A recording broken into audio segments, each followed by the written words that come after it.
Okay guys, so we just came back in and we poured some cat food that my cats won't eat in the bottom. I don't know if you can see. We got some of it on the ground, that happens. And then we poured dog food in on the top. The way we do this, and I should have showed you when we were filling it, but we kind of swing the bale forward. Another good thing about these kitty litter buckets, they got these handles. You can hold it like that, swing the bale forward, pop your lid on and off. So we got 4 DPs we're gonna set up here.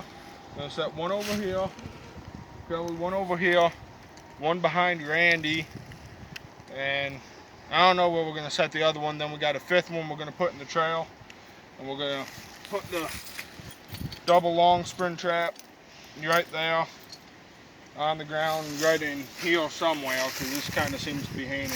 But if you look in here, we try to get the dog food and the cat food so it's more on the back, and then there's also a little lip so they can reach in and grab the stuff off the bottom. Obviously some spills out when you're doing it. That just happened, so stick around. I'm gonna get this bedded in here first, and then we'll set some DPs and show you how we bait them and what we use and everything, and then we'll show you what we're doing on that trail. So alright, so it's hard to tell because I blended it in pretty good, but the holes right there, my double long spring is bedded right here, and all I do is I grind some leaves up, roll them in between my hands, throw on top of it, and then throw a few, actually you can see the pan right there, throw a few whole leaves on it, and that's all I do to blend them.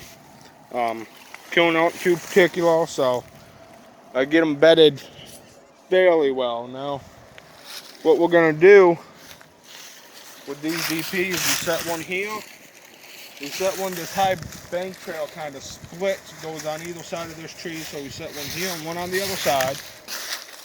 There's a trail coming up kind of over here to the left of Randy and to the right of that tree, so we set one right there. Then we set one right here, kind of next to where this comes up. And all we use on these, I swear by this stuff right here, and I want to eat it myself, but I'm afraid it'll make me sick. Predator Control Group by Clint Locklear, coon crack, and dog food. That's all we do. Just, we get all of them set. Handful of dog food right about to the trigger. I'll even sprinkle some around, get them used to eating some of it. And little on the lip, let it run down in. And I'll do that with every one of these traps. We got one Duke. That's a Duke. We got 2 FB1s and an FB2.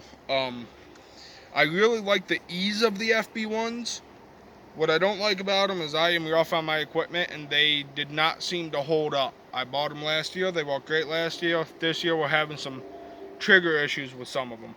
So I think for a push-pull trigger, I'm going to try the Z-trap, see how that works. I like the push-pull triggers out in the woods like this. I like the pull-only triggers when we trap, you know, corn bunks and stuff like that close to the farm that, you know, a cat might get caught in. So we're going to bait these up. And like I said, I just put the dog food just to the trigger, a little bit of coon crack on the lip, let it roll down in, and then we do them all the same, and then we'll set up that trail. So stick around.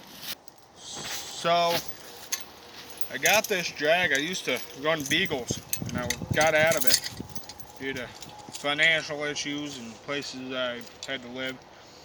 Kind of a combination of both, but my last beagle dog, this kid up in, well, I won't tell you the name of the town, but about an hour north of me, wanted it, but he couldn't afford the price on it, so he traded me this saber-tooth drag, an MB650, and like his whole season's worth of fur for the dog. So that's how I kind of acquired this drag, and I use it more for coons than I do coyotes, because this is a full-size saber-tooth. Ain't no coon alive gonna be able to pull this. And we got big coons here in New York State, which brings me to yesterday on my video, I said that our New York coon stands 6 inches tall.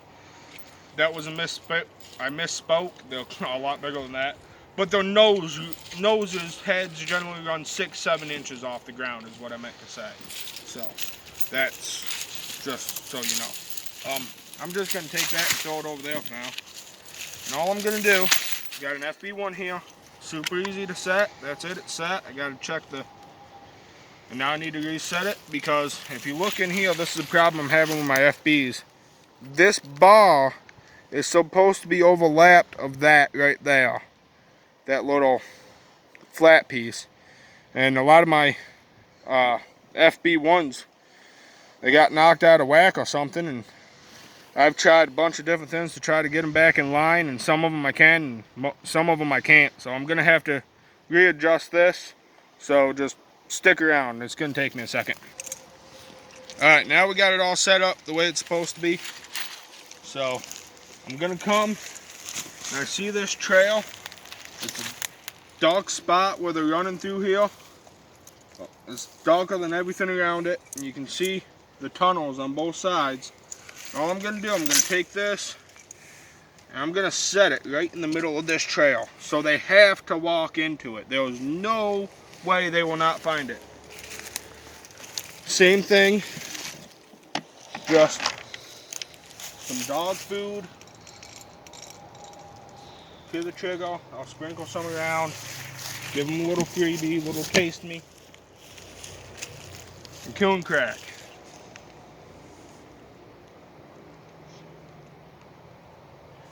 On the lip, down in the hole,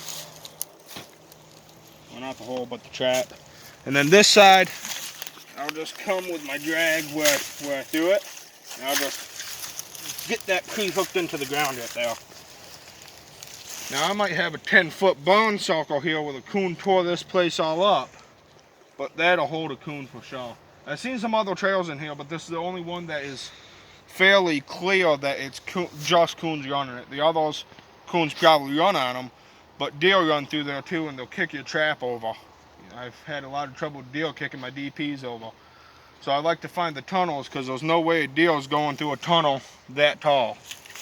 So that's all there is to it. I'm sweating. I need to go scout. Deer season starts tomorrow, so we're gonna go out and scout a deer hunting spot, and we'll bring you along for the check tomorrow.